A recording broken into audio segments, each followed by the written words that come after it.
Hey everybody, happy Friday. It is I, Cinephile Mike, your friendly neighborhood cinephile, here with day 30 of Oscar Rewind, the 2024 edition, my bi-weekly series of videos where I revisit the films that reflect the work of this past year's Oscar nominees and winners.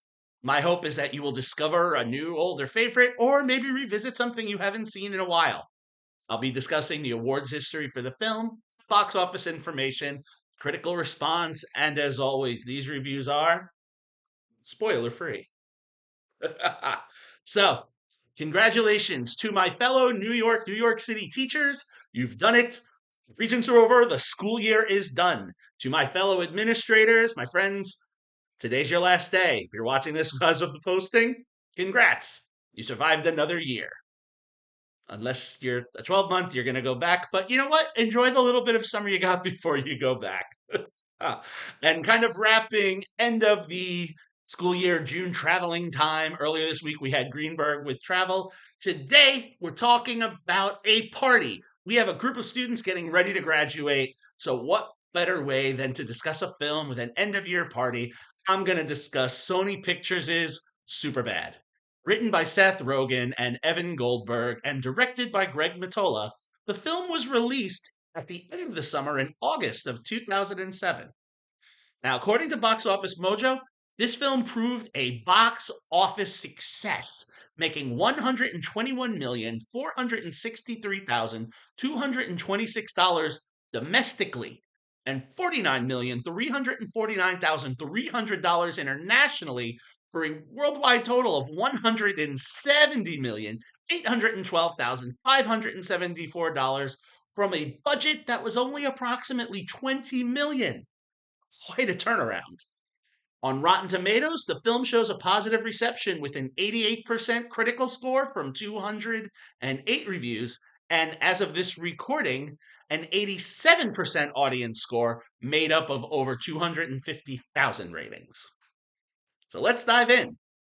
Why does this comedy from the peak house of Apatow time land on Rewind? Well, we have to thank one Miss Emma Stone.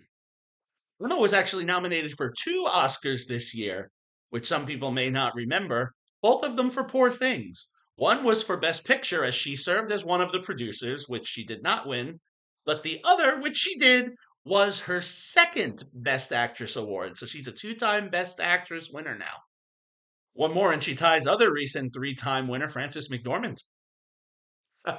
What some forget is that she actually made her feature film debut in this Apatow produced comedy, for which she was also the winner of the 2008 Young Hollywood Award for Exciting New Face. And with those eyes, it was very exciting. We've even seen Amy Poehler make a joke at them at the Golden Globe Awards. In addition to this, Superbad received two Critics' Choice nominations, Best Comedy Movie and Best Young Actor for lead Michael Cera. It received five MTV Movie and Film Award nominations for Best Movie. Film lead Jonah Hill was nominated for Best Comedic Performance, and Cera, Hill, and newcomer Christopher Mintz-Plasse all competed for Breakthrough Performance, ultimately all three losing to Zac Efron for Hairspray. And in a similar category, Mintz-Plasse was also nominated for Best Performance in a Feature Film Supporting Actor at the Young Artist Awards. So Superbad. Meet Seth and Evan. No, not our writers, but a pair of best friends. Friends since they were 8 years old and now getting ready to go off to college. Another story of best friends from childhood. Is this another Ginger and Rosa? Little less tragic. However, although they had originally from youngsterhood agreed to go to college together, Seth, played by Hill, will be going to State College, and Evan, played by Cera, will be going to Dartmouth along with his friend and Seth's, I guess we can call him a frenemy, Fogel, played by Mintz-Plasse, who is excited because he is also scoring his first fake ID. For those that may not know this film, but you've heard of McLovin, this is where it came from. Ever the uncool and tragic, Seth and Evan have a change of luck when Seth's dream girl, Jules, played by Stone, invites him and Evan to a party that she's having at her place. Also going, Evan's dream girl, Becca. Now, adding to this exciting prospect is the fact that since Fogel has an ID, hey, Seth and Evan promised their ladies, we can get all the booze you need for the party. And we're off. Simple, right? Not so much. I mean, mini spoiler in there. Fogel gets the liquor, but through a series of events, Seth and Evan see a different version of things, and ultimately the police arrive and think they're arresting Fogel, where it isn't the case. And from here, we will go through excursions with two cops played with just, I would say, the right amount of Beavis and Butthead energy by Seth Rogen and Bill Hader. Always enjoyable.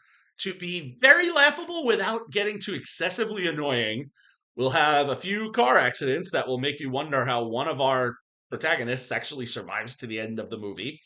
A very large, out of control party, even more so than the one that I talked about in Greenberg. And I'm not talking about the one at Jules's house. I'm talking about another one that results in rage and blood. Then we'll get to Jules's party, where certain tropes and things that you might expect that we've been getting up to may or may not come to fruition. They'll keep you wondering. Look, Superbad is one of those movies you can clearly see if one small decision had been made, this film would not happen. So, yes, it is a response to circumstance, but we embrace this absurdity, and a lot of it is down to the chemistry of Hill and Sarah. As Seth and Evan, while they spout dialogue that's maybe a bit beyond what we would actually hear, kids that age say, except of course in Hollywood land, in a post Kevin Williamson, Dawson's Creek kind of world, they do have a genuine bond. And as this movie progresses through the one night, as we see it unfold, their bond and the fracture that we see that comes out from one minute to the next, it's a sincere journey that seems grounded and real with it. Rogan and Goldberg in their first joint writing endeavor, which has been, so fruitful as to give us other comedy gems like This Is the End and Pineapple Express, it's really clever how they take this very basic coming of age plot and layer in enough authenticity that while you have these over the top moments of comedy and slapstick, when he gets to some of those more serious, when they get to those more serious moments, they feel earned and you're with it. And I also want to shout out in his first role, Mintz Plasse is just the right amount of, I don't know if you want to say it's pathetic or annoying, but you are going to find yourself rooting for him, even if you're like, why am I rooting for him? And he presents that clear setup that shows us those awkward comic chops that have worked so well for him in other films, since like Kick Ass and Neighbors, and even a quite awkward supporting performance in Promising Young Woman. Some of you might have forgotten that he actually popped up in that one. Now, interestingly enough, while the trio is a bit over the top, and some of the other players are as well, the most grounded in everything is Stone. Her character is very level headed and does not play into any absurdity, even when circumstances could call for it. Never once are you like, wait, did Jules say that? Wait, did she do that? You might even find it confusing as to why she is so into Seth because, well, I mean, they say opposites attract, but, you know, these two opposites are extreme. But again, Stone has always had a bit of a gift for the dry humor. So she is able to go toe to toe, one to one. Everything Hill is throwing at her, she's able to knock it out of the park. So the verbal banter between the two is also a highlight of the film. Look, all in all, Superbad is a very enjoyable comedy that will make you feel the heart and give you all the laugh. Solid performances and decent writing show the strain that graduation, upcoming graduation, and potential separation can have on young adults. So, for those of you that are watching this that maybe have siblings or children that are getting ready to graduate and maybe not be with those friends, check in with them. They may be dealing with those separation pains that Rogan and Goldberg present so nicely. Superbad is a solid, enjoyable 4-star film for me. Now, As of this recording and posting, if you would like to watch Superbad, as of this recording, it is now streaming on Prime. Wasn't there about a month ago, but it is now. All right, so there it is. I hope everyone has a good weekend and heads out to catch some new entertainment. Don't forget to check out my website, cinephilemike.com, for exclusive print reviews of this summer's new releases. Coming this weekend on Sunday, you will find my reviews of The Bike Riders and the new Emma Stone flick, following her most recent Oscar win and third collaboration with Yorgos Lanthimos, Kinds of Kindness. As always, if you like what you heard here, please click the button and subscribe to the channel and spread the word. You can follow me on all social media platforms and on Letterboxd.